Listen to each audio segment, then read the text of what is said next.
marketing career to the next level, mastering international excellence is your move to the blazing wave of global dominance. Don't miss this opportunity and join us virtually on April 18, 2024.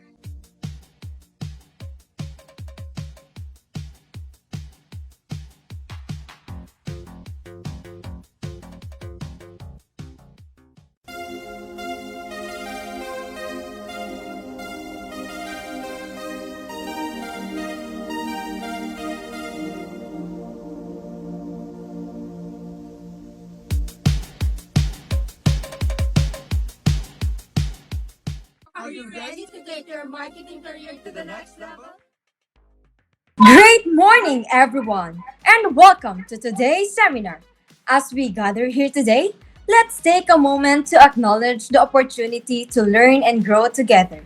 May we approach the following discussions with open minds, a thirst for knowledge, and a willingness to share our own experiences. Let's create a space of respect and collaboration where everyone feels comfortable asking questions and contributing to the conversation. With curiosity and engagement, let's make the most of this learning experience. Most importantly, before we proceed with our main agenda, I'd like to encourage you all to open ourselves and take the moment to receive the blessings of the divine through prayer. Heavenly Father, we come to you today with humble hearts, seeking your guidance and wisdom as we begin this program. Lord, we ask that you would bless every person who has gathered here today, and that you would be present with us in a special way. We pray that this program would be a time of learning, growth, and fellowship for all of us. Help us to listen to one another with open hearts and open minds, and to support one another as we strive to serve you in all that we do. Please give us the strength and the courage to follow your will and to use the gifts and talents you have given us to make a positive difference in the world. We pray all of this in your holy name. Amen. Great morning, everyone! Welcome to the Mastering International Excellence. Marketistas, are you excited? Before we all start the event, let me introduce myself first. I am Roan, your host for today, and alongside with me is my co-host, Mr. Neshamar Rumiskal. Thank you, Ron. It's truly an honor to be here with you all today. We're delighted to welcome you for today's seminar. We'll be delving into the fascinating world of international marketing under the theme of diversity and international marketing experiences. Before we further proceed, let's extend our heartfelt gratitude to everyone who has taken the time to join us. Your presence here enriches our discussion and makes this event truly special. Yes, we appreciate all those viewers, even though their time right now makes us a bit sleepy. Yet, you're still with us. That's why we are here to give you an extraordinary experience that makes us, and why we are here to give you an ordinary experience that brighten up your mood and mind. So now, partner, this is your first time hosting an event, isn't it? How are you feeling about being here today? To be honest, partner, my heart beats 3 times faster today. But because it's my first time hosting an event, but I can say that I am more delighted to hear and learn about our speakers' experiences in terms of international marketing. Oh, that's great. Just like you, it's also my first time hosting an event. So if you guys have issues with us, you can go to our project head and complain about it. So you will be meeting her soon. So just kidding, guys. Again, the title of this seminar is Mastering International Excellence, wherein we will be learning our guest that who has over 6 to 7 years of experience in international business development. Together, we'll be exploring the exciting world of taking your marketing strategies global. we can learn all emerging trends. Exactly. Along the way, we'll understand the importance of navigating cross-cultural differences. And also discover effective strategies for successful international expansion. By the end of this seminar, you'll be equipped with valuable insights and actionable steps to take your marketing efforts to a whole new level on the international stage.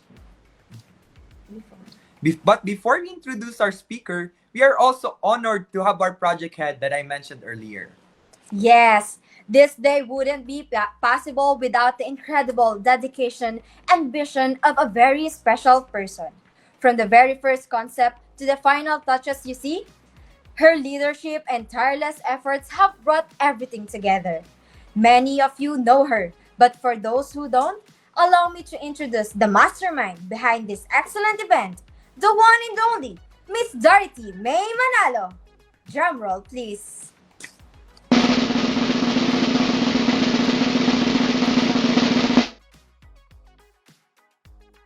Great morning, everyone. On behalf of the entire team, I'd like to extend a very warm welcome to all of you attending today's seminar on Mastering International Excellence, the Art of Bridging Cultural Differences in International Branding.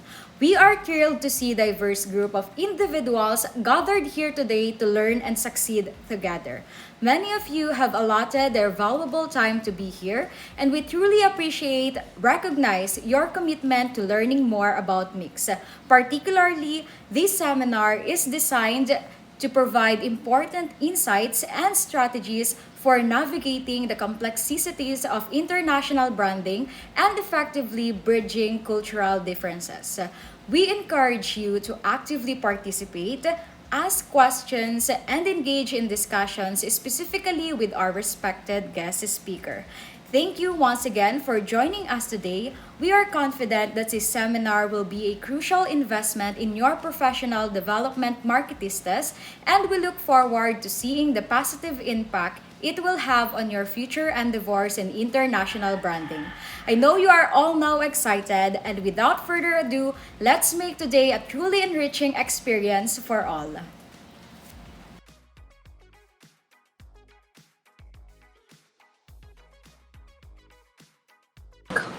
Thank you, Miss Dorothy, for your unwavering support and guidance through this endeavor.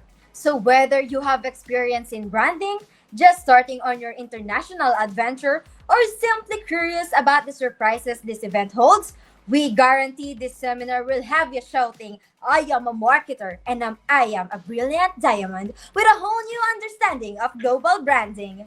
I agreed to that, partner. We will be transformed into a diamond. For those who want to shine bright like a diamond, please remain watching. I know that everyone is excited right now, so let's not take it any longer. Let us welcome our speaker. He's an Italian who holds a degree of Bachelor of Science in Banking and Finance. He also holds a Master of Science in Business Administration. Participated in Erasmus Plus program Business Economics. Honed his expertise at the Strategy and Governance of Excellence series in the Decisions Institutes in Amsterdam. Takes an intensive in-company courses on megatrends held by managers of Google, LinkedIn, Uber, Apple, Nebula Technologies, Toso, Juniper Networks, Plug and Play, and also joined an intensive program of entrepreneurship and innovation in Stanford and Berkeley University. Acquired skills in media management at Meta in March 2021.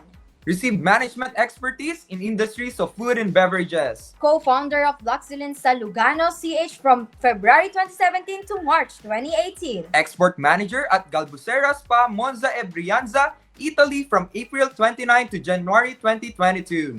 Global Product Manager at A Loker Spa from January 2022 to May 2023. And he is currently an international sales manager at Nestle. Let us give a round of applause for Ms. Mattia Padrillo. Hello, everyone, and thank you for having me.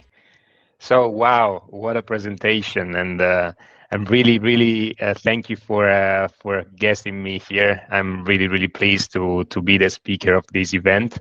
So I would really like to start with a big shout out to the team, to Jen and all the other guys. I think that you made a very nice event now. So I'm really, really happy and glad to be here. So shall I start with the presentation that I did prepare today? Allow me to share my screen with you guys. So I already told a big shout out to the team, guys. You really made a very nice presentation, and thank you for the presentation of myself. I really like to start with the presentation with let's say a personal touch, because I always like to get closer to the public and get to know and letting you to get to know me. So about me, I'm almost 30 years old because I'm 30 in just 4 days. So I will be adding the 30 to my age. It's a little bit scary, but very, very fascinating. I'm being passionate about skiing and cycling, and every time I have the opportunity to do it and the free time and balancing work life, I always try to do it. Unfortunately, I couldn't do it this year because the snow wasn't coming at all, and it came too late. But cycling was a good way of not skiing. And of course, I love traveling because otherwise I couldn't do the job that I'm doing it. And I always love to embrace new adventures. And every time I can, I just travel with my family and with my girlfriend. Then I will give you, let's say, a closer look to my academic journey. I think I will be doing it in a different way, because I don't like it to show like a CV here, but I really want to show you what does it takes to become, for example, in this way, an international sales. So I will delve and dive deep into the bachelor in my academic journey. So I pursued a Bachelor of Science in Banking and Finance in Milan, and then a Master of Science in Business Administration, also in Milan and in Amsterdam. Then I will give you, let's say, a snapshot of my career path, because otherwise we will be speaking for hours, starting from the very first work experiences in international sales in Galbusera, and then the big world of marketing with Loacker, and then, of course, my current job position in international sales at Nestlé, that you may know. So let's start with the academic journey. Unfortunately, my journey didn't start as an international marketing and sales professional. In fact, I did study banking and finance in Milan for 3 years.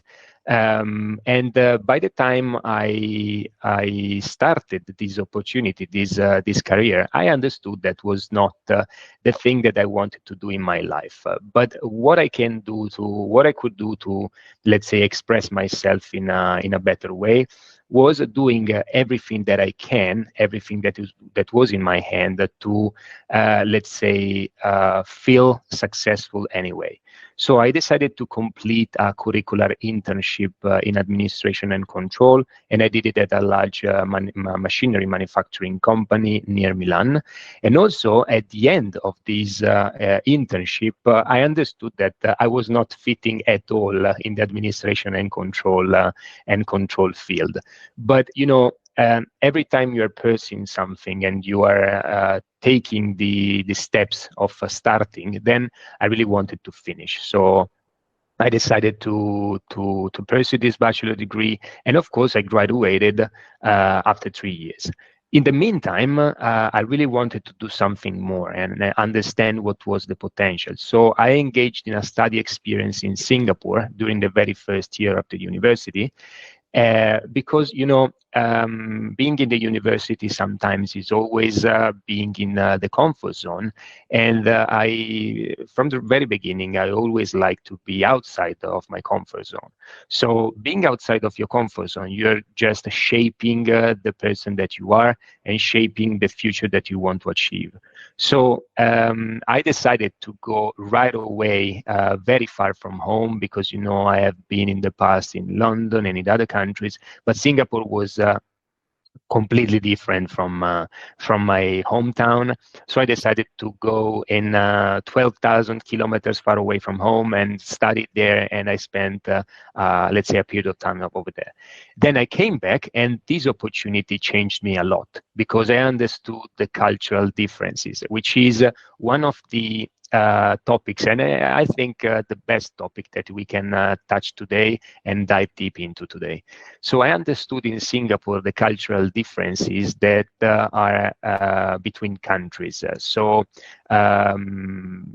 Then after the university, after the 3 years university, of course, I took my bachelor degree, and I took a short period for my personal growth because, of course, I did really like my experiences abroad. And I took this period for the language enhancement, and so I decided to move to Toronto in Canada, which was a hell of experience. I really loved it, and of course, as in Singapore, different comfort zone, different places, different people, and I really loved it. Unfortunately, in Italy, I didn't have the chance to learn a lot English, so I decided that I was like 19 years old, so I decided to move to Toronto and let's say create my own path toward the language enhancement. Then, after this period of time spent in Toronto, I pursued my master's degree in business administration, and here I found the right way to follow. I loved the time spent over there. We touched subjects like marketing, like case study with real companies that were moving steps in the real markets. I did a lot of courses abroad. You mentioned it a lot in the presentation, and thank you for it. And I concluded this master's degree, and I concluded the academic journey with a study period in Amsterdam. So I spent 6-7 months in Amsterdam as an Erasmus, which I really recommend you guys. So this was, let's say, my journey, not as an international marketeer, but at least it was the start of my academic, let's say my academic journey, the end of my academic journey, and the start of my professional journey. So we come to the career path. And here, of course, it started my journey as international marketeer. I had the chance at the very beginning to join a group which is called Galbusera.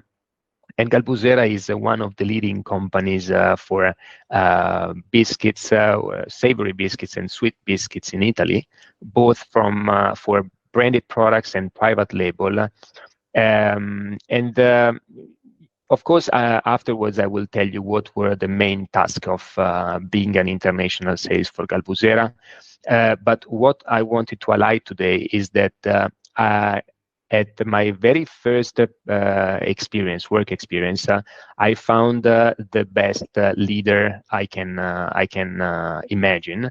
And that's what I suggest starting your own career, guys. Because, in the university, of course, you are studying companies, you are studying names, you are studying branding, but you don't forget that the companies are made by people. And I found in Galbusera, let's say my previous boss, and I will tell you what, every Monday I was entering my office, and we sat and we dive deep into all the let's say the stories and all the how can I say, all the things that a manager needs to address in order to be successful. So my suggestion to you is find, of course, the right company, but find the right people that are guiding you through your success and personal success, of course. So back to the job. Of course, my personal experience was in establishing and managing a robust and solid distribution network for Galbusera. I was identifying and selecting the distributors. I was negotiating a contract with all the countries, And of course, after you implement the product on the shelf, you monitor the sales performance, you provide supports and training to the distribution partner. So the path to follow is that you are a big company in your country, in your domestic country, in your domestic market, and you are trying to sell your products abroad. Galbuzera, as I was mentioning before, is one of the leading company in the sweet and savory biscuits. And maybe you don't know it, but I will tell you, in Italy, we eat biscuits at breakfast. So it's, and if you can tell me any other countries that you may know that they do eat biscuits at breakfast, so try to imagine the path in shaping the product and let understand the product to a different country in order to sell this product worldwide. So here it started the cross-cultural branding strategies in the FMCG, of course. And I will tell you, of course, afterwards, what are the key pillars for it and what are the key strategies that you can implement. So I started with the biscuits and I was trying to sell these biscuits worldwide. So I was managing more than 40 countries. Of course, I was working directly with the international director of the company, and was a hell of an experience. I traveled a lot. I was, let's say, every Monday on a plane and meeting distribution partner and meeting my partners that were distributing my products on the shelf. And what I did like from it is that every country was different. So I was going in Spain and they were telling me, we can implement these marketing strategies and we think that it will be successful. And then I was heading off to, I don't know, South Korea, and they were telling me the completely opposite thing because, the cultural nuances are completely different from country to country. And of course, the work of an international sales and of course marketing is to nurture this opportunity and understand what you can do in order to bridge this gap of the cultural nuances. So I did this for 3 years, and after 3 years, I understood that a gap was missing into my career, and the gap was the gap of marketing. Because whenever you are an international sales, you are just let's say right in the middle between marketing. Of course, you have a lot of other department, but you are right in the middle between marketing and the country. So you are, let's say, the arm that brings the product into the country. So I decided to have a step back, and joining the global marketing team in Loacker. So Loacker was, I will tell you one thing, Loacker was very far away from my hometown, and I will tell you afterwards one thing. Can you hear me? Hello,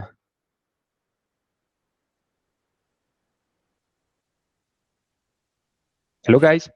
Yes, sir. We can hear Okay, you. sorry. Yeah, I'm just touching base because sometimes I just hear some noise in my headphones, so I just touching base. Thank you for it. So I decided to join Loacker, and in Loacker I was doing, let's say, I was part of the strategic management and the product development of the product life cycle. And you guys may know me better than me, maybe. The product life cycle involves a lot of things related to marketing, sales, because you need to nurture the route to market. And for this company, I was nurturing the route to market of wafers and chocolate wafer product line on a global scale. In fact, Loacker export their products in more than 100 countries. So it's a very well-known company worldwide. My job was, of course, to ensuring the growth, the market penetration, the profitability. So what does the global marketing? I was in the product management. So the product managers is, let's say, the owner of the product. So working closely with product development, you create the product. You taste the product, which is one of the best thing I think you can imagine in this sector. You taste the product, you try out the product, and then as far as you have the nice recipe and the nice product to be shaped, then you can shape it with the packaging. So you are working closely with creative agency, and you shape the product how you do like it, how can be perceived from a country to country. And of course, Loacker was a company that was global. So every time we were shaping a product and shaping a packaging with let's say shaping the packaging, we were doing it thinking out globally. And then as far as you have and you obtain a nice product, you can create the route to market for it. So you will sell this product internally to your sales area manager, and you will tell them with what are the unique selling proposition, the USP of these products, in order to sell it in a proper way in each and every country they're managing.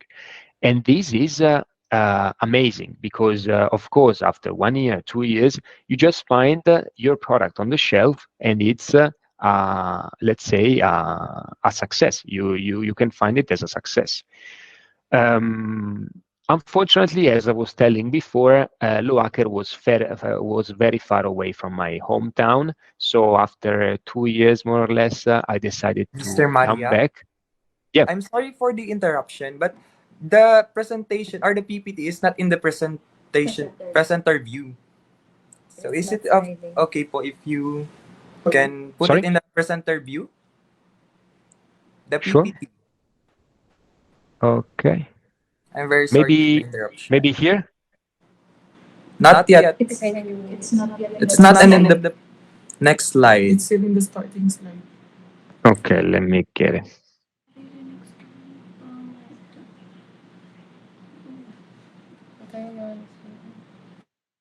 Sorry for it, guys. Okay.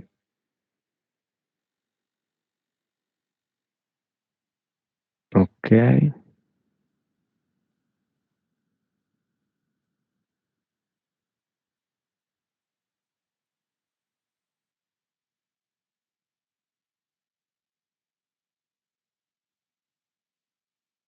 Can you see it now? Yes, sir. Thank you. Oh, that's amazing. Sorry about that. It's okay. Okay. As I was saying before, that Loacker unfortunately was far away from my hometown.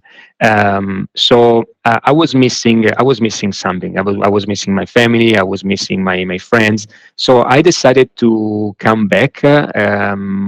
Of course, it was an amazing time with this company, and I loved every single day I spent in these offices.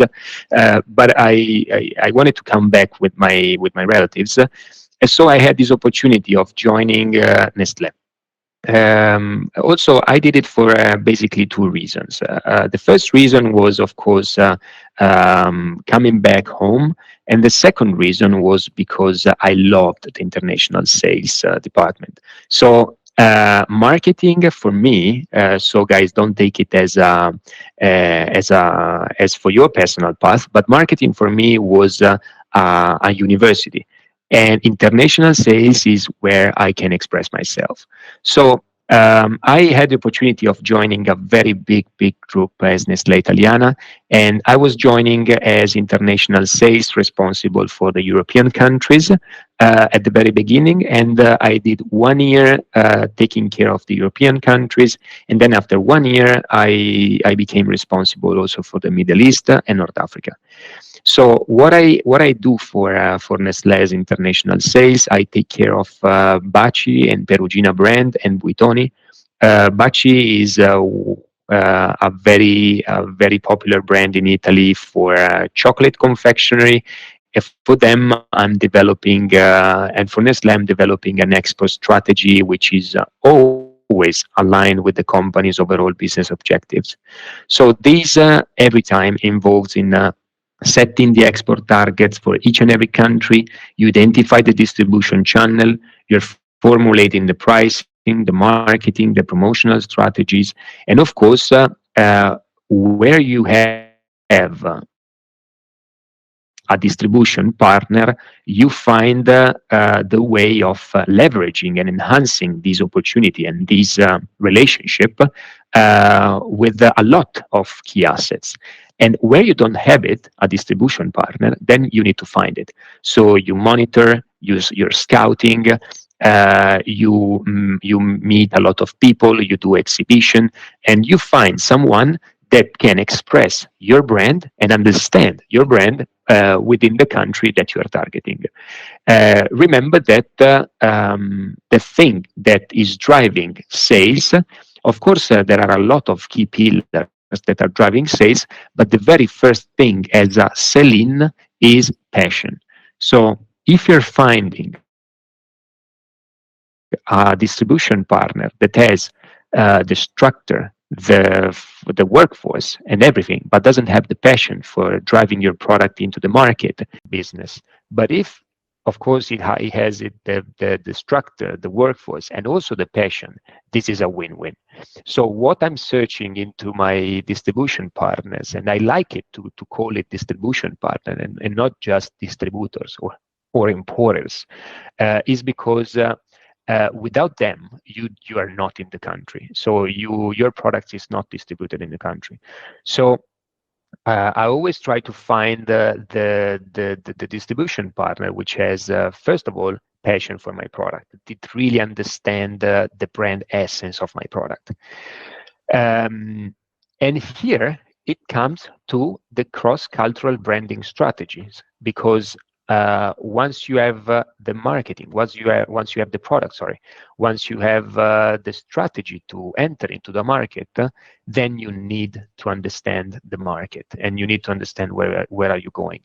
So I like to let's say highlight the 3 key pillars for the cross-cultural branding strategies, and I did it for the FMCG, for the fast-moving consumer markets, for fast-moving consumer goods, because it's something that of course you can reply for other field, but of course it really helps in the fast-moving consumer goods. So first of all, as far as you want to export a product, or as far as you want to let the product be known to the public, to the other countries, you need to understand the market. You need to understand the cultural differences, because and you may know better than me, diverse cultures influence consumer behavior and perceptions.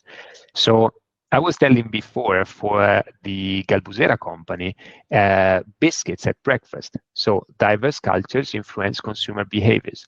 And it is essential for the FMCG brand, so for the principal in this way, to grasp, to take these cultural nuances for the effective branding, because you can embrace these cultural differences, and of course you can foster the brand relevance and enhance the consumer loyalty.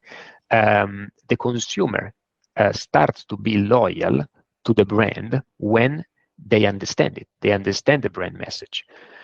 Second, but not as important, is that, as I was saying before, the consumer is being loyal if they understand the message, and it's a matter of the brand to tailor this brand message to let the consumer understand it. So you need to customize, as a brand principle, you need to customize the messaging to resonate with the local values and preferences, because you need to obtain this kind of balance between the consistency with the culture adaptation, because this is crucial for the route to market that you want to follow. So if by the time that you understand the need of your consumers and you want to dive deep into it and you let your brand known among public, then this is a win-win back again. Third is localization versus globalization. So there's not, let's say, an answer which is definitive. Localization is better, globalization is better. No, it's a striking balance between maintaining the brand identity and adapting to local needs. So I would say that a successful brand does tailor the product and marketing strategy to fit these diverse markets.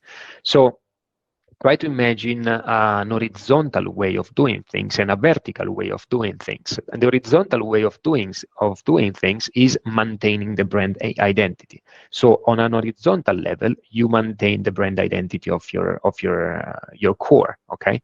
And then on a vertical way, you try to adapt it to the local needs. So you try to adapt the marketing strategies to fit the diverse market, but remember to keep the brand identity, because otherwise you adapt to each and every market and the brand is different from one country to the other country, and when the consumer will travel to the other country, that does not recognize your brand. And this is not let's say suggested, is not recommended.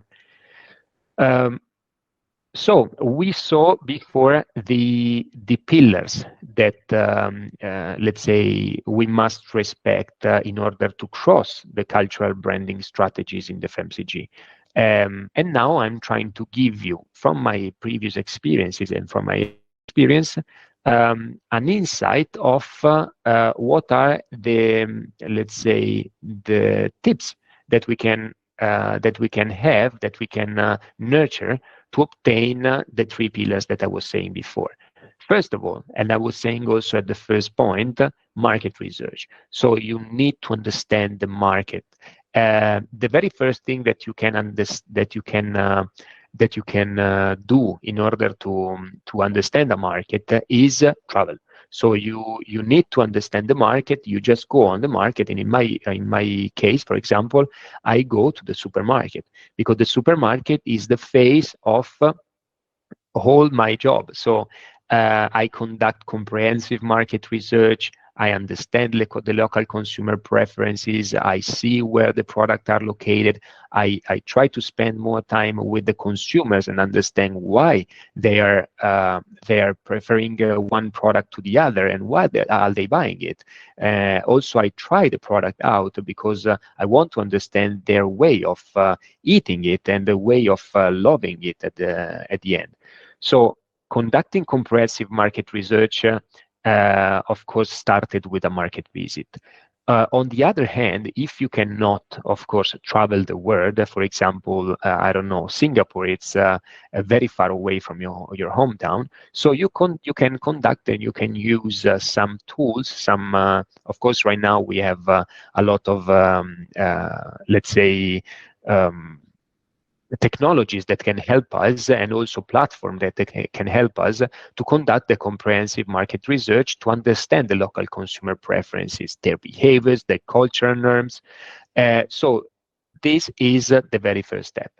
Then, as far as you understood the market that you're entering, you need to analyze the competitors. You need to understand the competition, which is moving their steps into these categories, and why are they the market leader.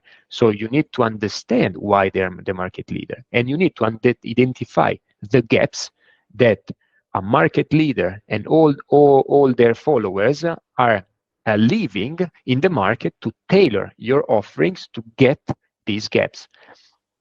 Second, the localization of product and services. So, as I was saying before, the marketing, working closely with the product development and with the consumer insight and with the creative agency, with all of them, they're working for modifying the products or the services, if you're offering services, to suit the local tastes, the preferences, and the needs of the consumers.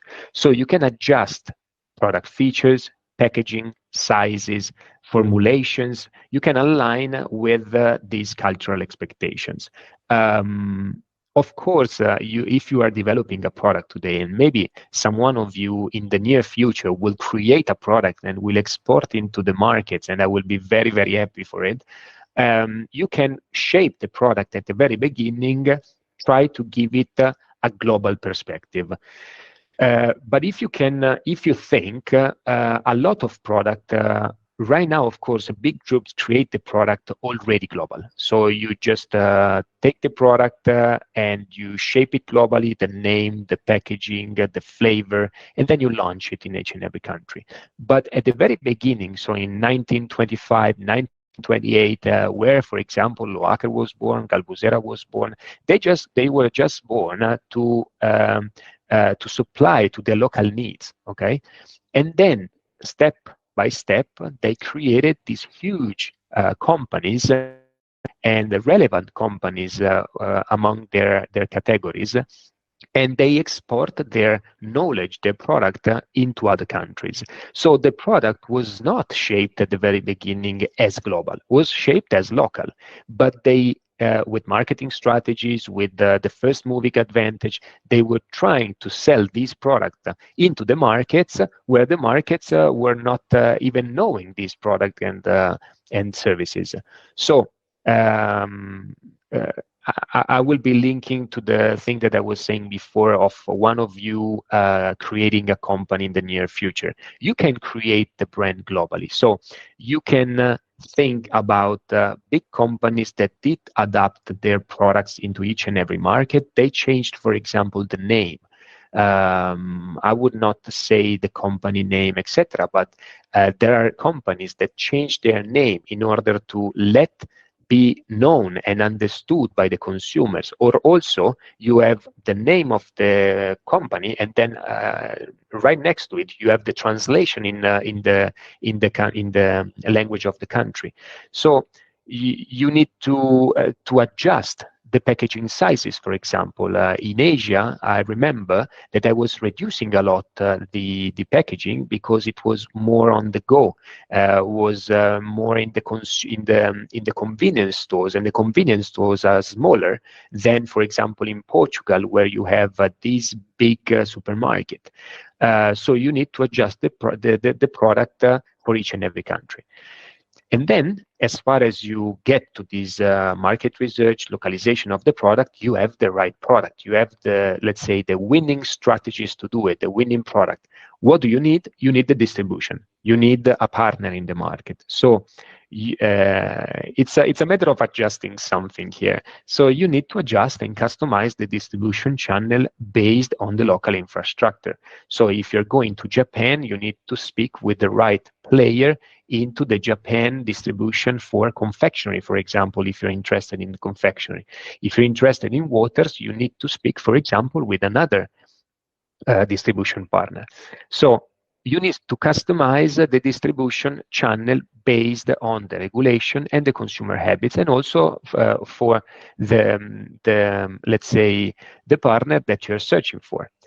So establishing a partnership with local distributors is essential.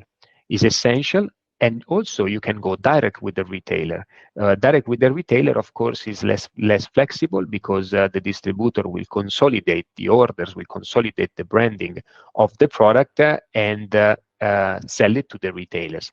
Doing directly with the retailers, of course, is less flexible because you have one retailer or two retailers that are working differently. You can work with e-commerce platform to ensure the broad market coverage. And of course, you can adapt the pricing because you have different pricing strategies from country to country.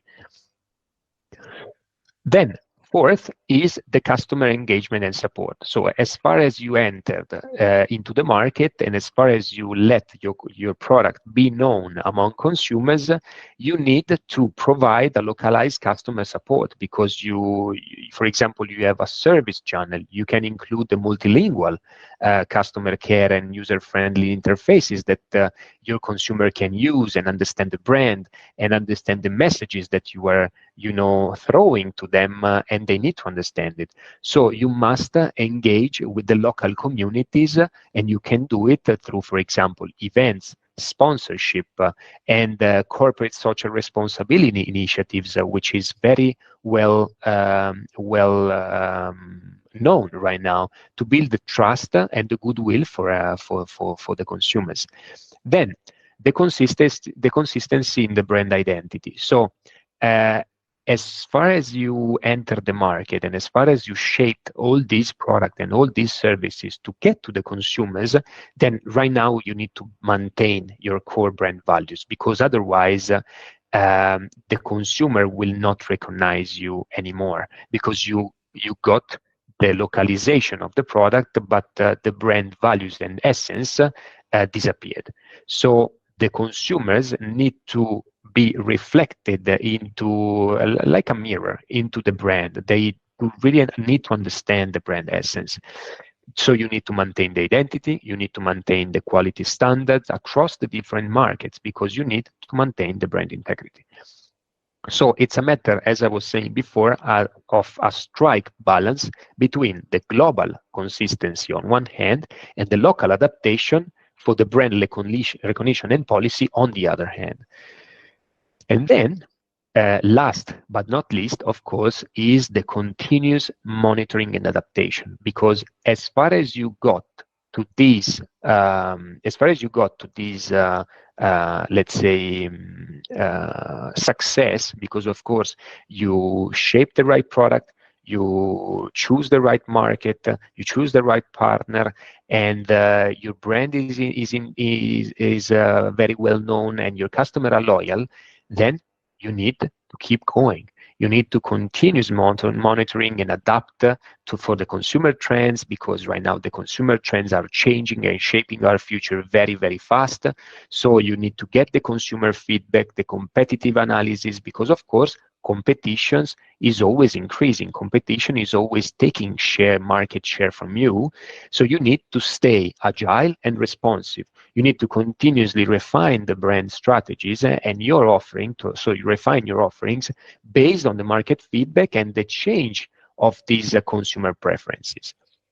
So guys, this is just an insight of the cross-cultural branding strategies in FMCG, and we can speak for hours, as I was saying before, for this topic, which I really care. But I really want to finish, let's say, my interview and my speech with a recommendation for you guys that did this great event. And my recommendation to you right now is that you must embrace every opportunity, every challenge that the future will give you, and you must embrace the success with open arms. Because as I was saying before, from my previous experience, from my personal experience, career experiences, you can take the way, you can take the path, and sometimes it's not the right path that you want to follow.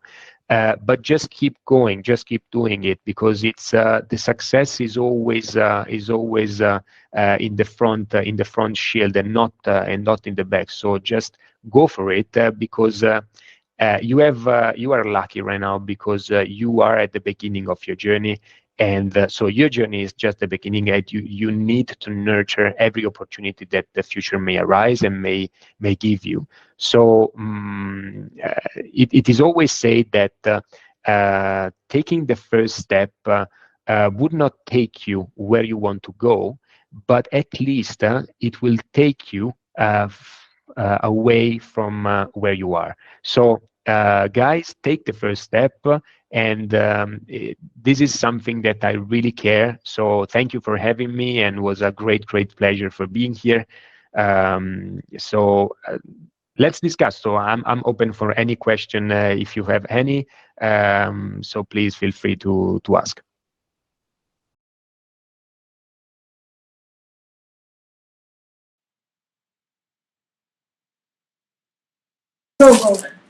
Thank you, Mr. Mathia, for that insightful presentation on mastering international excellence. That was truly informative. That's true, partner. The skills and knowledge that he shared will be useful in the future. I hope that things that he shared, those experiences that he has, will not just in our ears or just coming out and going out in our ears, but could be applied to our for our betterment of our career path. So now that we have gained the valuable insights, I'm sure that many of you still have questions to delve deeper into. We are now opening our chat box for questions. You can raise your hand if you have any questions. Shout out to our Facebook Live viewers. You can also comment on your questions for our speaker. So is there any yes? Yes, Miss Mendoza. So, great morning, sir. Great morning, everyone. Am I audible? Yes. Yes. Thank you, sir. So, as a marketer, I have so much learning about what you have said, and but some question for you. And for as a marketer, how do you see the emerging technologies such as AI and virtual reality influencing the future of international branding and cultural adaptation? So that's a very nice question, by the way. I think that emerging technologies like AI, virtual reality are absolutely the game changers right now. So of course, also in international branding, because AI-powered analytics, of course, can provide a deep insight into the consumer behavior and their preferences. So you can allow the companies to tailor their branding and strategies to specific to specific markets more effectively. So the virtual reality, for example, on the other hand, offers an immersive experience that, for example, can bridge the cultural gaps to create, for example, a meaningful connection with consumer worldwide. But as far as it comes to the international sales, leveraging these technologies means staying ahead of the curve in understanding and adapting to the diverse cultural nuances. And of course, ultimately enhancing the brand resonance and the consumer, of course, enhancement. So thank you for the question. It was very interesting. So another who have questions, just raise your hand. Anyone? Don't be shy. Feel free to ask questions. Oh, there's Yes, one. Miss Roselis. Great morning, sir. I am audible. Yes. So, what trends do you foresee shaping the future of international branding, particularly in terms of cultural adaptation and also the localization? Looking ahead, of course, the cultural adaptation and the localization will for sure continue to be the paramount of this international branding.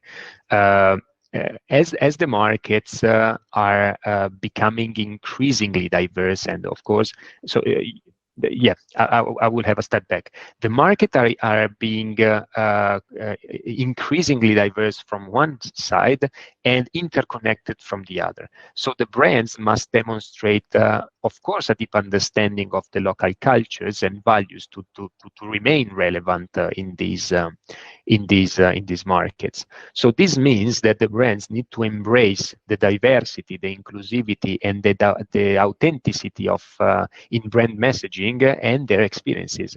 So additionally, I think that a trend that can leverage a lot here is, for example, the hyper personalization and experimental marketing. Their trends, of course, having something personalized and experimental marketing relate a lot with what we were saying before for the local adaptation. So this will shape the future of the international branding as companies will strive to create the meaningful and the memorable interaction with consumers and customers across the globe.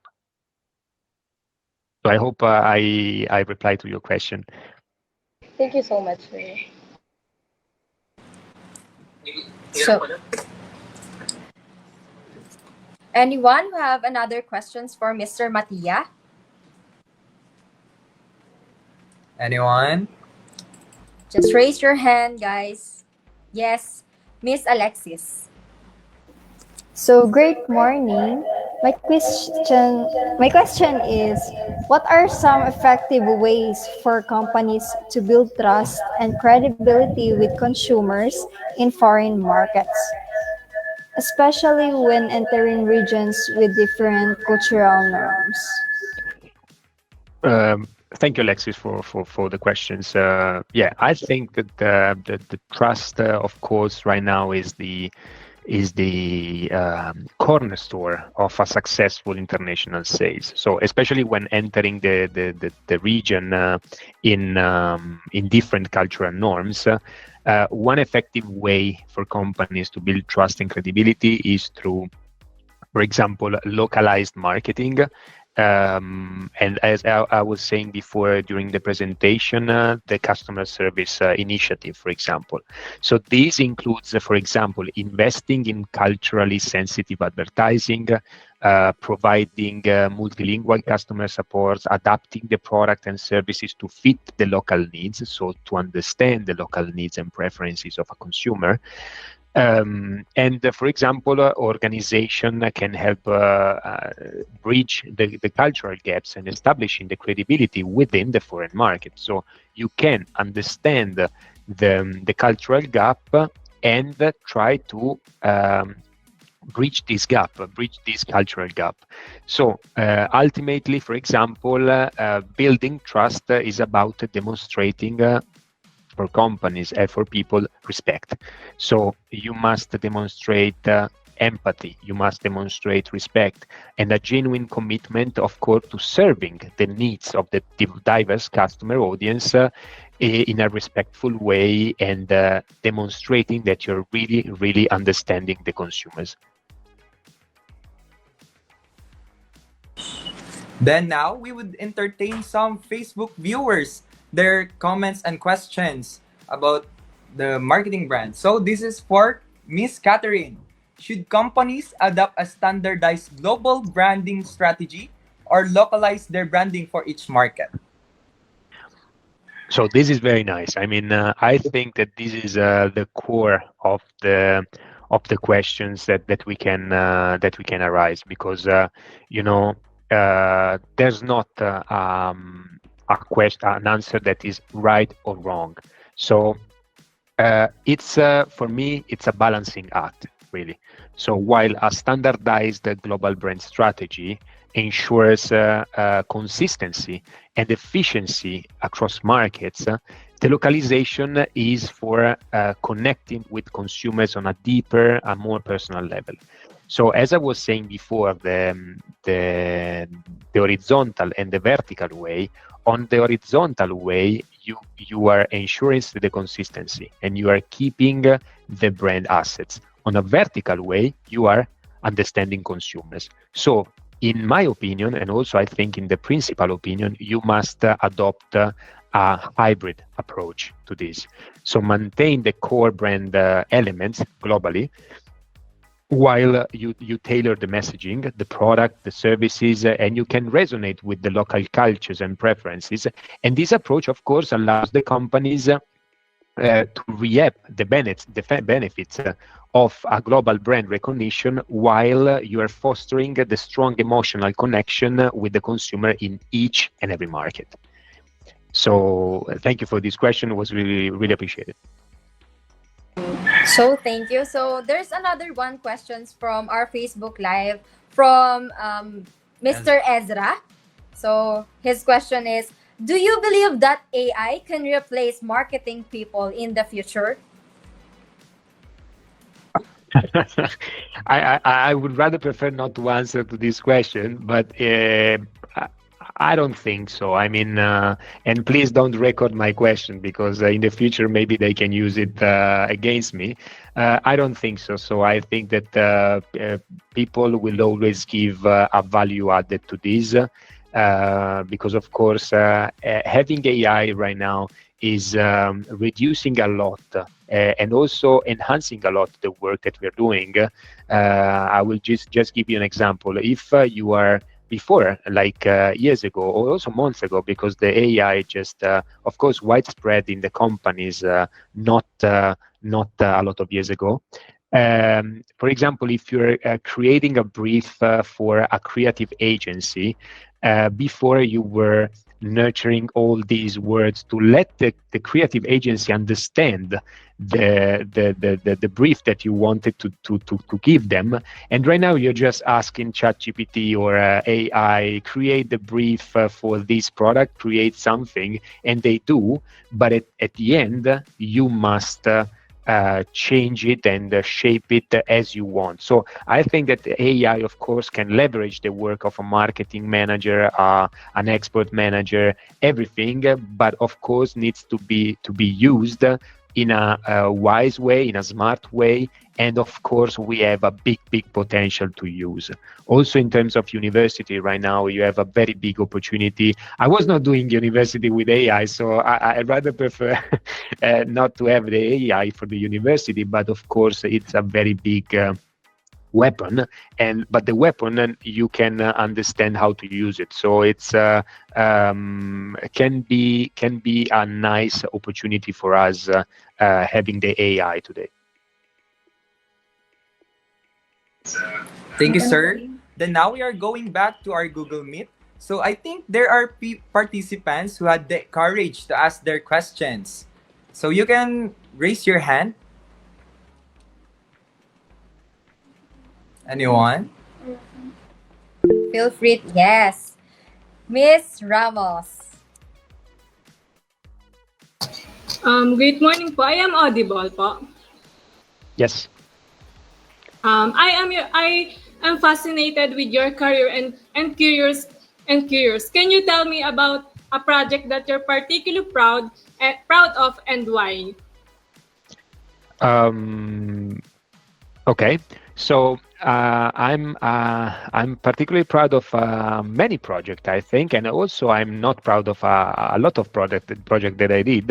Just in terms of you spend a lot of time doing things, and at the end sometimes they succeed, but a lot of times they do not succeed. So I'm very proud, for example, of the launch of one. I will not tell you the company, and I will not tell you the country, but I'm really proud of a company I was working with, and we entered into a new market.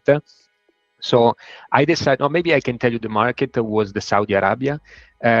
So I think that this project took me few months, like 8 months, 7 months, something like that. And I was really proud because I was not even imagine what was the output of this project because as I started, I was, being as a junior expert manager, you just type some emails and you just call someone, hey, do you want my product? Can I tell you something about my product? And sometimes they say yes, sometimes, but a lot of time they say no, because you are not, for example, known among the public and the consumers over there. And I got there one of the biggest company in the distribution channel in Saudi Arabia, for example. So I was really happy about it. And I was going to my boss and say, hey, look at that, I did it. So it was very nice. And then we implemented the product to the shelf. I went to Saudi Arabia. I met the distribution partner. We started with the distribution network over there. And it was very nice because I could see my product on the shelf shaped in the way I was telling my marketing to do it. So it was a very big success for me, and I'm really proud of this project. Thank you, Darlene.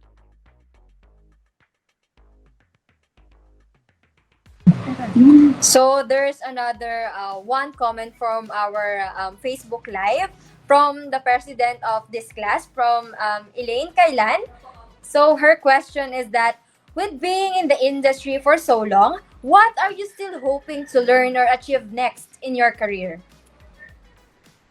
So, the first part of the question was, will I be in this industry for so long? What are you still hoping to learn or achieve next in your career? Okay, so every day is a step forward in achieving something and in learning something. So I think that I will never stop learning. Even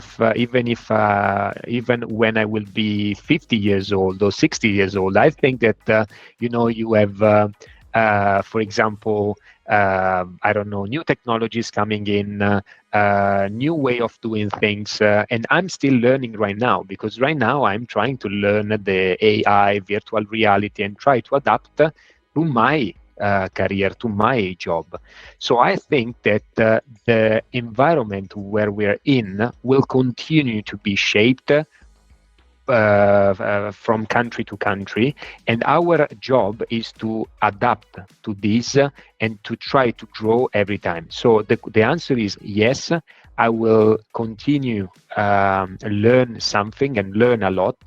I think, and I hope to learn from the younger generation, of course, because I'm still young right now. I hope to be young, but I'm still young, and I hope to learn from the younger generation. Of course, for the older generation, you can understand and learn how the things are done till this day, but the younger generation will give you, for example, the insight of how can you do it in a different way with a different perspective. So I think that, of course, marketing will be a nice opportunity, not for example, related to the product management, but maybe related to the communication. So as I was saying before, we have the marketing, which is creating the product and the product management. Then you have the distribution, the sales, and then you have the local consumers and adaptation. Here you have the marketing communication, for example, and events. So it's interesting. I think that maybe I can look into it in the future, but right now I really love to being in the international sales, and I'm here to do very well in my position. Thank you for the question. Thank you for that wonderful answer, sir. Then now we are in the last question. This is from Loris Albania. Since majority of the audience will be graduating by next year, what advice could you give to us entering the corporate world, specifically in marketing, from your experience? So I think I already answered to this question, but I will tell you in a different way. Let's say that, of course, this is a very big opportunity, guys, and setting up a virtual meeting like that demonstrates let's say, the passion that it drives you toward the career and toward the corporate world. So I think that you are already one step ahead. So a very big shout out to you.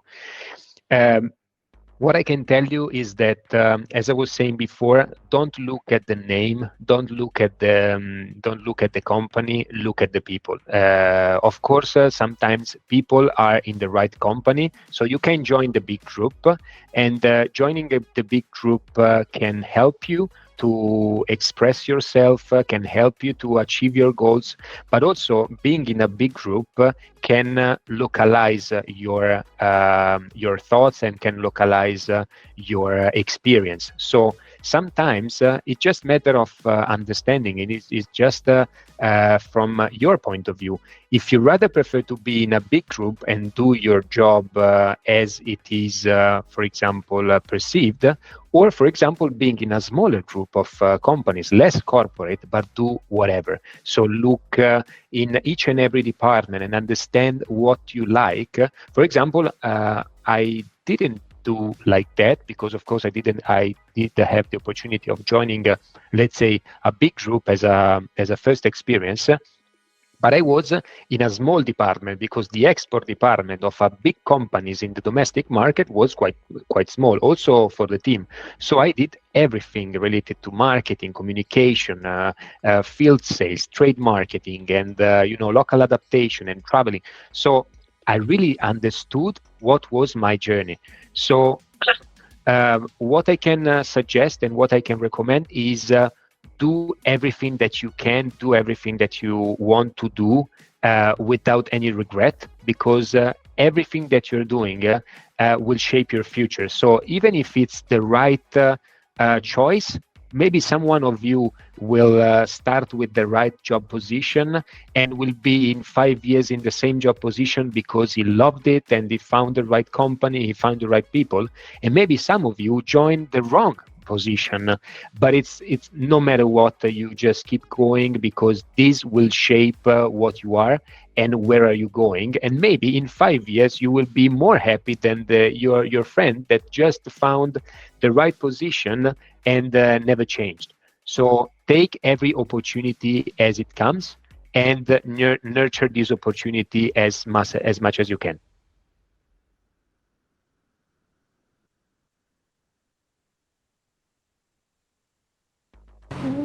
Thank you for that advice. So now we would like to thank also everyone who participated in this segment of our Q&A. Then now I would like also to ask my partner that because he also had learnings. So can you share it with us? So it's a coincidence that we actually happen to have biscuits from Italy with us. So this, We can show it so we to can you. show it to you. It's the this- biscuit made from Italy. Made from Italy. Oh my God, that's nice. That's nice.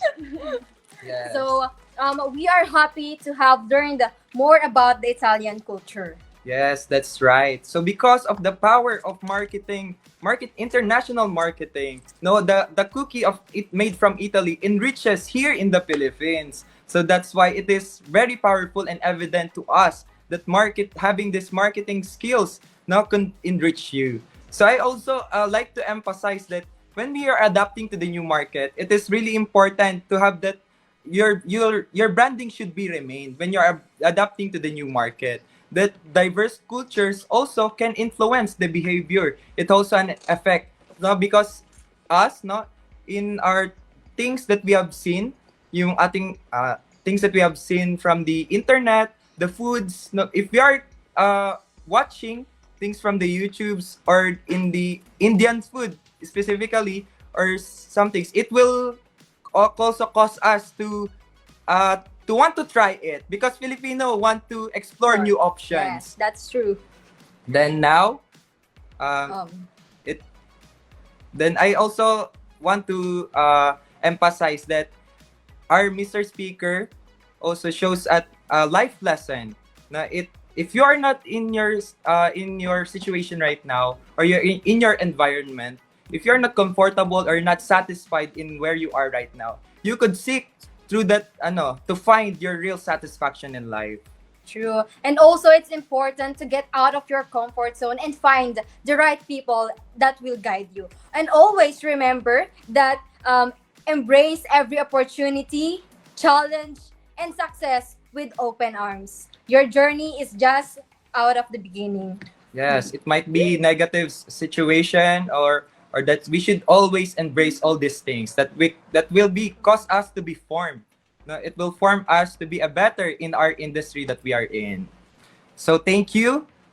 We would like also to express our gratitude for giving us your valuable time, sir. Now, despite your hectic schedule, it is also our pleasure to present to you with this certificate of appreciation. So, this certificate is proudly presented to Mr. Matia Pedralio, has made an indelible mark as a distinguished speaker at the Mastering International Excellence, the art of bridging cultural differences in international branding.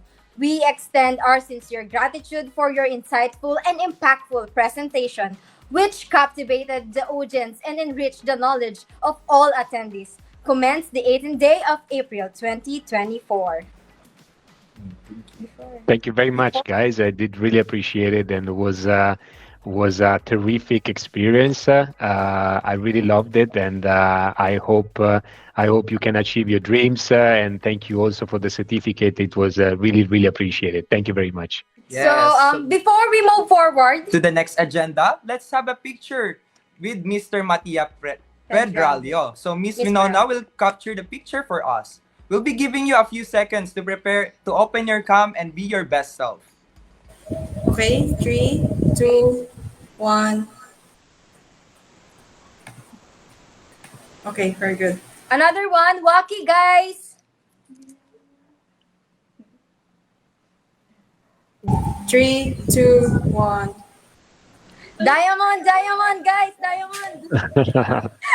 Diamond. Wait lang. Yes. That's nice. right. Okay. Diamond in 3, 2, 1. Okay.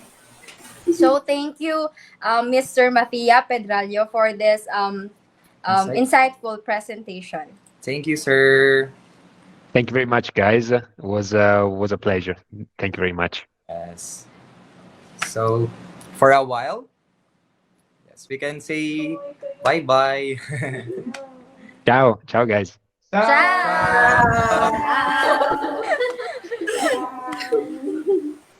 No, no. Yes. So for a while, we've been delving into the world of marketing mastery. And I can see that girls turning on all your brilliant minds. But before we take a short break, let's give ourselves a round of applause for the amazing insight that we shared so far. Now, to keep those sparks flying, let's turn the things up a notch with some entertainment. Because as a marketers, we all know the power of connecting with your audience on an emotional level. Right, Nash? So take it away with how you'll be introducing our phenomenal performers. Our first performer, he's a third-year BS Marketing Management, Government at CBA Student Council, and a member of LPU Vocal Harmonics. Let us all welcome Miss Lorraine Di Maunahan. Drum roll, please.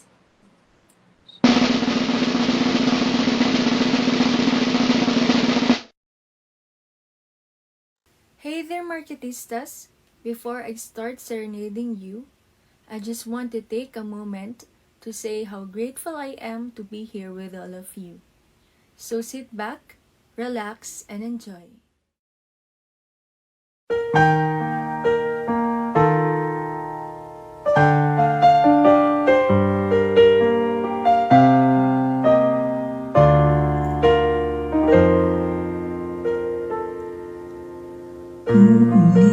Ulit-ulitin ko sa'yo ang nadarama ng aking puso. Ang damdamin ko'y parang sa'yo, kahit kailanman di magbabago. Ikaw ang laging hanap-hanap sa gabi't araw. Ikaw ang nais ko sa tuwing na ay natatanaw.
That is some wonderful voice I have heard. Runs are giving. After being impressed by our first performer in her singing, Carl Angelo Capua turns to showcase his talent. A third year student pursuing a Bachelor of Science in Customs Administration at LPU and an Eagle Scout of the Batangas Council. Carl's talent extends beyond academics and into the realm of sounds. Let's give a warm round of applause for Carl Angelo Capua. Drum roll, please.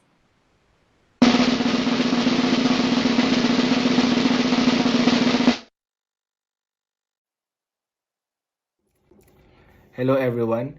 It is a great pleasure and excitement that I join you today as a guest performer for this event. I would like to express my gratitude to the organizers for extending this invitation and for their tireless effort in putting together this webinar.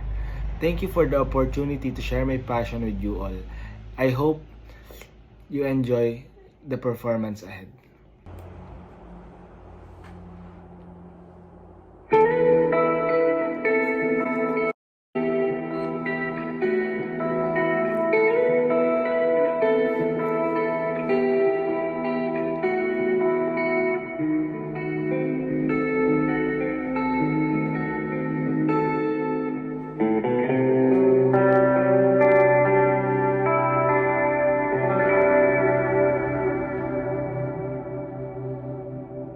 Ako'y sa'yo, ikaw ay akin.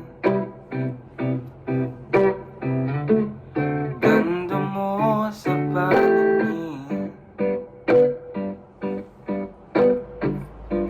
Ako ngayon'y nag-iisa. Sana ay tabihan na. Sa ilalim ng puting sa dilaw na buwan,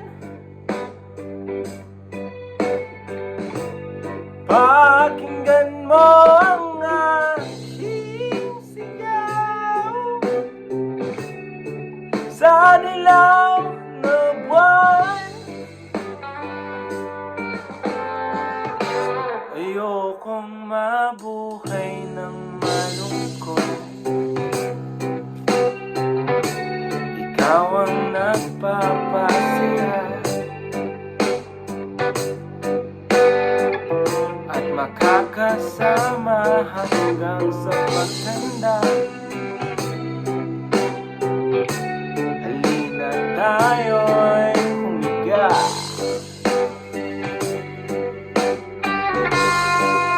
Sa ilalim ng puting ilaw, sa dilaw na buwan, pakinggan mo ang aking sigaw. Sa dilaw na buwan, oh!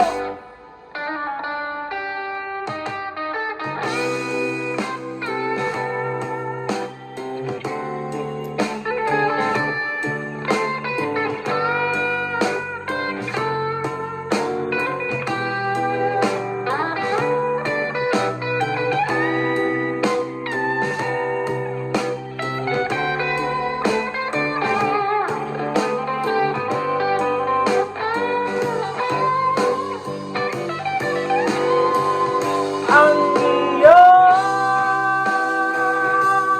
ganda'y umaabot sa buwan. Ang tibok ng puso'y tinig sa kalawakan at bumabalik dito sa akin. Ikaw ang mahal, ikaw lang ang mamahalin. Pakinggan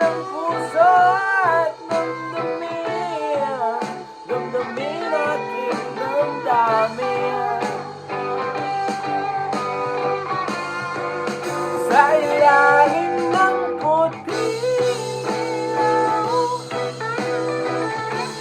sa dilaw ng buwan, pakinggan mo ang aking sigaw, sa dilaw ng buwan.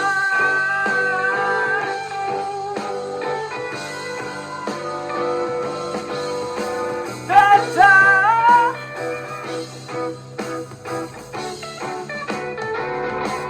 Sa ilalim ng puting ilaw, sa dilaw ng buwan,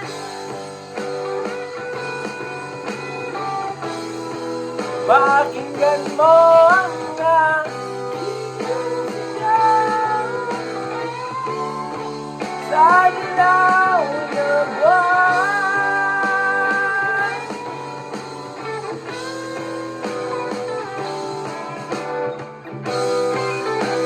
La la la la la, la la la la la.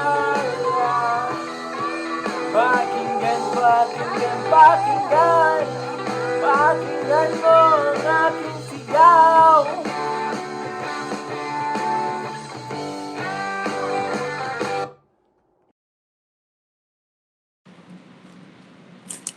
Wow, that's an amazing performance. I think those vocal cords lighten up our mood, and already for our biggest surprises are yet to come. But before that, my co-host here wanted also to sing that song, the chorus part. So The comment section said that it was Nesh. So sample, Nesh, no, but go. before it, Miss Roan would likely to first to sing. Are you ready, guys?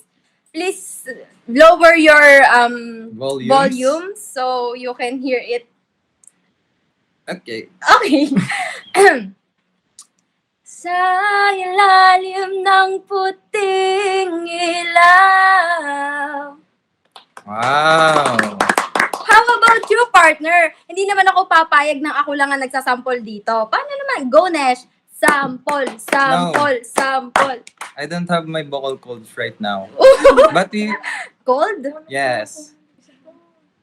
Salam. Hindi ako marunong. Kaya mo yan. I'm sorry for all those viewers. No, I cannot sing right now because I eat the cookie that from Italy.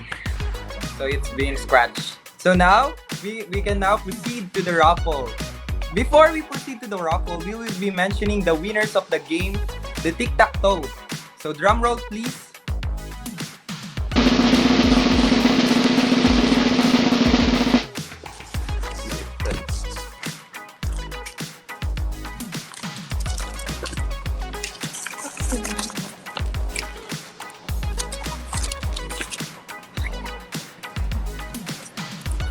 So, congratulations, Mr. Ivan Dimaano.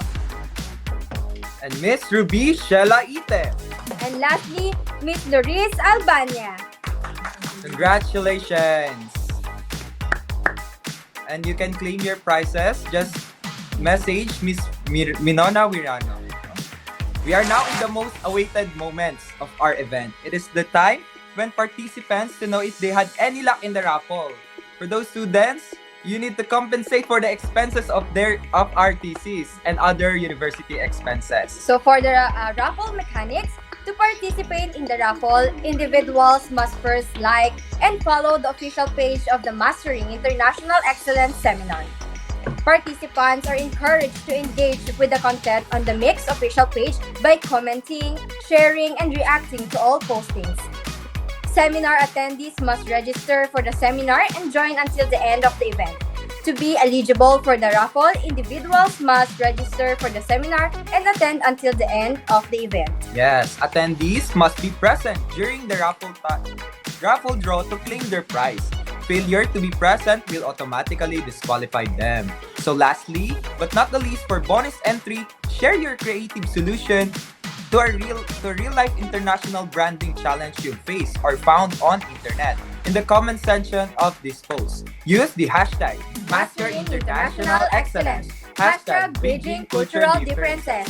And additional prizes will be awarded to the most creative solution chosen by the seminar committees.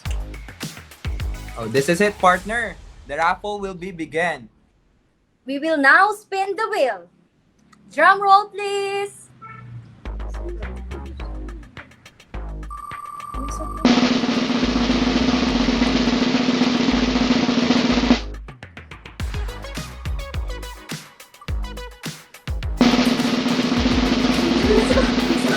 Congratulations, Miss Jessa! Then, in order for you to claim your prize, type your full name in the comment section in the FB Live. We will be counting on to 5, 1 to 5. You should comment your full name in the comment section. We are starting now. 1, 2, 3, 4, 5. Oh, better luck next time. We will now be proceeding to another lucky winner. So you can spin the wheel. So for 200 pesos cash, who will be the one? Yes, who will be the one who will win? Oh, Miss Ona Janine R. Are you present? We will be counting again. I'm sorry. 1, 2, 3, 4, 5. Oh, better luck again next time. Another one, please. It's for 200 pesos. Is everyone nervous? Me too.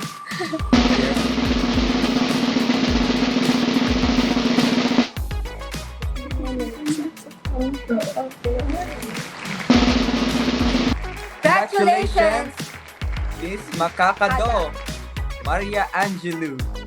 Angelou, can you comment in our FB Live? Within the span of 1 to 5 seconds. We're counting on now, right now. 1, 2, 3, 4, 5. Oh. Another one. So, madami ang magiging possible winner. So, kaya naman, abangan nyo na, guys. Yes, yes.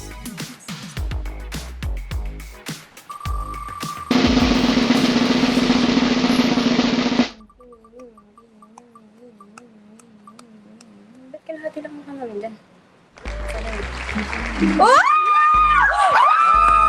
Congratulations! Congratulations! Miss Genji Jewel Mendoza! So, We'll be counting. We'll start So, counting on 1. say hi! I'm here! I'm here! Here's the winner! Here's Lucky the winner! winner! Okay. So, another one. Let's proceeding to our next prize, the 500 pesos. Drum roll, please, and spin the wheel.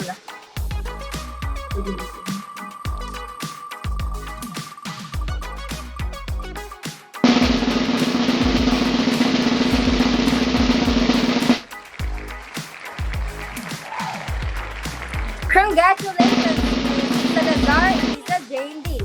If you are here, you can comment to our Facebook Live. We'll be counting again. 1, 2, 3, 4, 5. Better luck next time she's not here. So another one. And spin the wheel.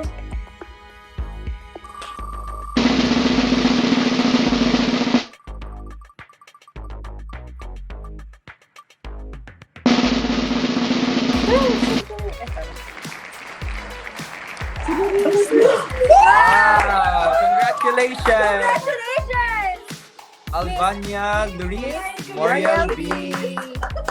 Okay. Wait lang, wala pa nagko-comment for 500 pesos. Oh, for 500 pesos! We'll be counting. Starts now.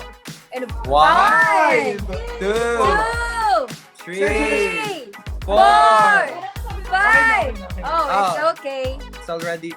She already commented. And congratulations, Miss Albania. And proceeding to the last on the grand prize that we have. It's for 1,000 pesos. okay. Are you excited, guys? Can I have the reacts? Now, Are you excited? start that wheel. Sa tingin ko ako mapipili, Jess. Ito ba? Hindi ko ako. Solid pa ako, tol. Oh my gosh, This is oh my it, gosh, guys. this is it! This is it. Wow, Toledo. Oh, Mr. congratulations. Mr. Miss. Marian will be start in counting. You should comment your full name in the comment section of the FB Live. Okay, 1, 2, 3, 4, 5. So, Is Marian guys. present? She commented. She commented. Sorry. We will proceed to Better the luck next. next time. So, another winner will Spin be again. You'll be spinning again. spinning again. Mga 10.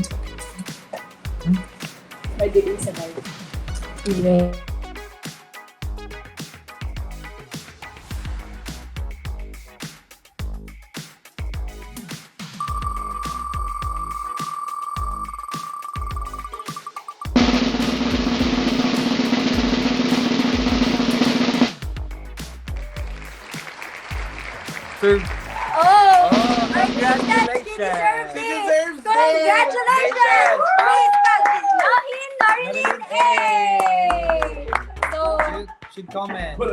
can you if you are he is already here in our Gmeet. So But for please formality. kindly comment Hi. that you are here The FB Live. In We'll be this- counting. Gmeet on or FB It's already Live. done. Oh, She it's already done? commented. Oh, okay. Congratulations for winning Congratulations. 1,000 pesos. Yes. Wait lang.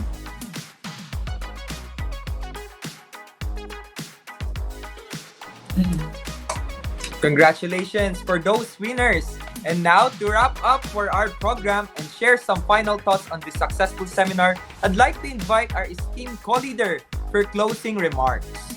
Miss Martina Torrio. Let's give her a round of applause. Drum roll, please.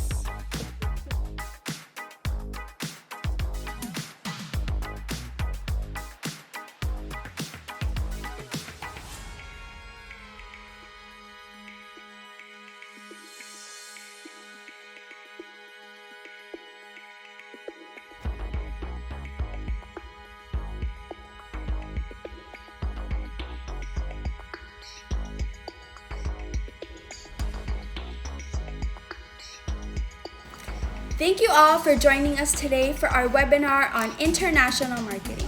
As co-project head, I want to express my deepest gratitude to each and every one of you for your active participation and engagement. From exploring market entry strategies to understanding cultural nuisances, we've covered a wide range of topics essential for success in global business. Before we wrap up, let's remember that the journey to mastering international excellence is ongoing. It requires continuous learning, adaptation, and an unwavering commitment to understanding and respecting the diverse cultures that shape our global marketplace. I encourage you all to take the knowledge and insights gained from today's seminar and apply them to your own endeavors. I want to extend a special thank you for our esteemed guest speaker, Mr. Mattia, for sharing their expertise and providing us with an illuminating perspective on this topic.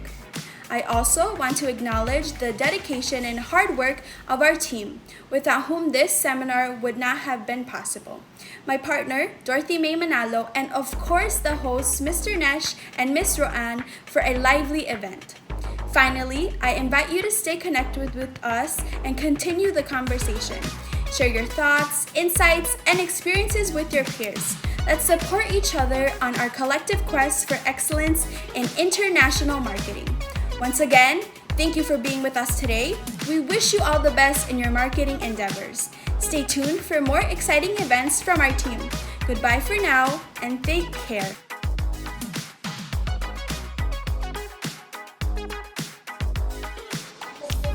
As we reach the end of this Mastering International Excellence seminar, we hope you gain valuable insights, actionable strategies, and a renewed sense of excitement to conquer the global marketing landscape. And always remember, the journey to international marketing mastery is just the beginning. Utilize the knowledge you've gained, connect with your fellow attendees, and never stop exploring the exciting world of cross-cultural branding. On the behalf of the entire Mix team, thank you once again for joining us. We wish you all the best in your international marketing endeavors. Once again, I am Roan. And I am Neshama. We are now signing off.